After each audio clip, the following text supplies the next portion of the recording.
Queridos compatriotas, he guardado silencio una semana por respeto al dolor de la familia del doctor García y declaro sinceramente que no me alegra su fatal desenlace de muerte.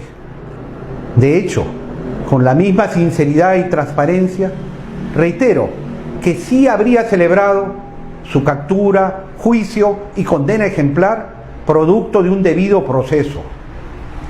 Y por respeto al Perú, debo decir y digo que sigo pensando lo mismo de Alan García cuando en el memorable debate del 3 de abril del 2016, en su cara le imputé ser quien encarna la impunidad y quien pervirtió los valores del Perú.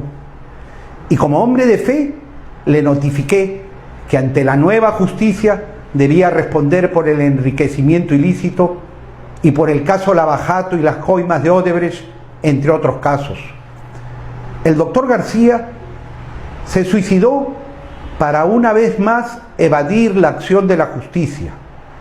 Pretender sepultar la verdad con un premeditado y cobarde tiro en la sien es en realidad la trágica confesión de culpabilidad ante las evidencias en su contra logradas por los fiscales. La verdad no se incinera.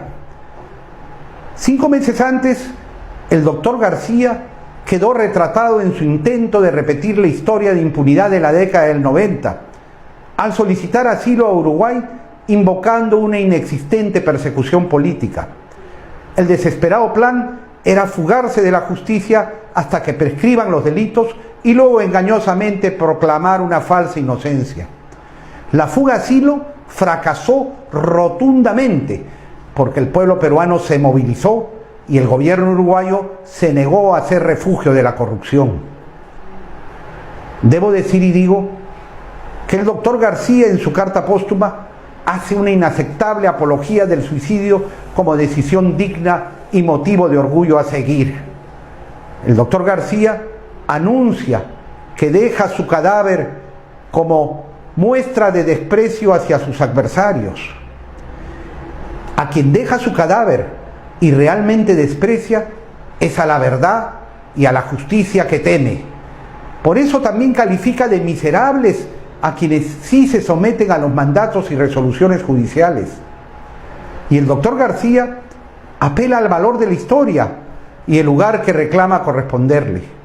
Tiene razón el doctor García, con sus actos ya tiene un gran lugar en la historia de la corrupción en el Perú, como bien registra el texto del historiador Alfonso Quirós, que le dedica más de 11 páginas, que con seguridad serán pocas sumadas al caso Lavajato. Aprovechando el drama nacional del suicidio y muerte de un expresidente, la corrupción ejecuta un intenso psicosocial para glorificar a quien destruyó la vida de millones de familias y robó el futuro de generaciones de jóvenes sumidos en la frustración, la impotencia y la desesperanza. El doctor García nunca pidió perdón, nunca se arrepintió de nada.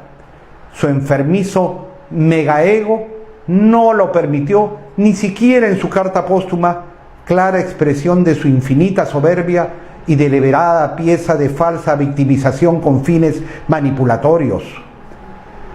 Indignado debo decir y digo que se ofende a los cristianos al compararlo con nuestro Señor Jesucristo.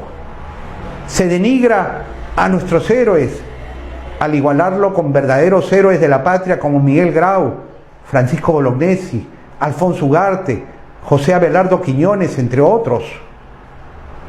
Y repugna a la conciencia democrática del auténtico político que consacra su vida a ideales y principios al declarar al doctor García como un ejemplo de político. Y se traiciona la memoria de Aya de la Torre al proclamarlo como su mejor discípulo, faltando a los auténticos mártires del aprismo al presentar el suicidio como un acto de dignidad y honor. Aya de la Torre murió sin ser dueño ni de la casa que habitaba, y los mártires del aprismo cayeron luchando por sus ideas y convicciones. Debo decir y digo que en el 85 la corrupción se apoderó del Perú al más alto nivel, con su secuela de crimen y destrucción de las instituciones democráticas. Es oportuno recordar que Alan García llegó al poder por su juventud y promesa de renovación política, pero antes de su primer anuncio presidencial, el 28 de julio de 1985, ya se había concertado el primer negociado de la reventa de los aviones Mirage, presentándolo como un acto de valentía y ahorro para el país, cuando ya se había realizado los contactos con el traficante de armas Abderramán El Asir, tal como lo acreditó el fiscal Morgenthau en la investigación de los sobornos del BCCI. Y también Alan García, 50 días antes de asumir el mando, había adquirido una propiedad sin poder justificar el origen del verdadero precio pagado, como se probó en la comisión investigadora del Congreso que tuve el honor de presidir. En ese primer gobierno están documentados los casos del dólar MUG, Sanati, sobornos del tren eléctrico, Siragusa, las cuentas del Barclays Bank, entre otros. Por lo mismo, debo decir y digo que en el 2006 la bonanza económica de su segundo gobierno, consecuencia de los altos precios internacionales de nuestros minerales, se convirtió en bonanza de la corrupción, gracias a la complicidad de los empresarios mercantilistas que sin escrúpulos ni ética alguna multiplicaron sus fortunas mal habidas.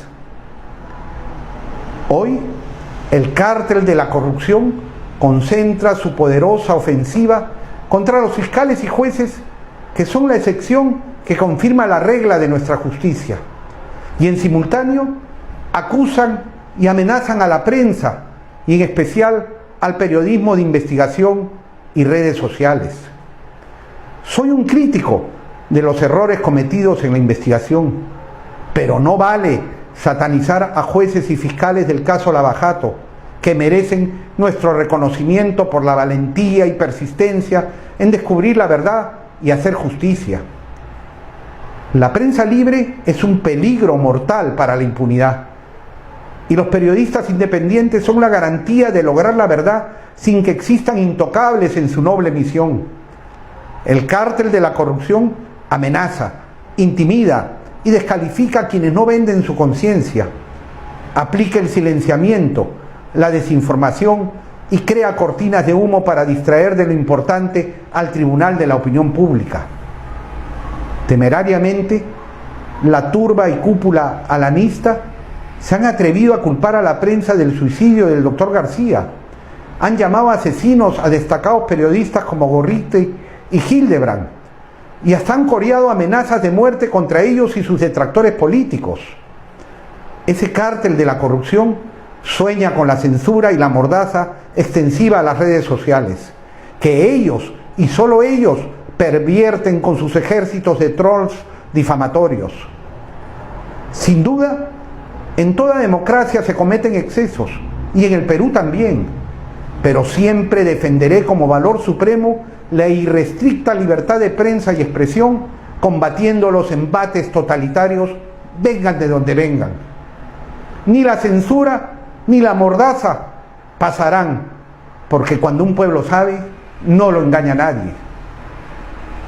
El solo hecho de concentrar las iras de los jerarcas de la corrupción es el mejor indicador que compromete el masivo apoyo ciudadano. A los fiscales y jueces, sigan adelante, que el Perú entero los respalda, y a la prensa libre, no someterse es un deber que la patria honrará. Hoy, el Perú y la democracia viven días de prueba. El desafío está planteado, y frente a esa responsabilidad histórica, tenemos el deber de no rendirnos. El rescate del Perú es ahora o nunca. Cerremos filas para no repetir la vergonzante historia de impunidad. A Dios le pido llegar a la verdad que nos hará nuevamente libres e independientes de cara al bicentenario.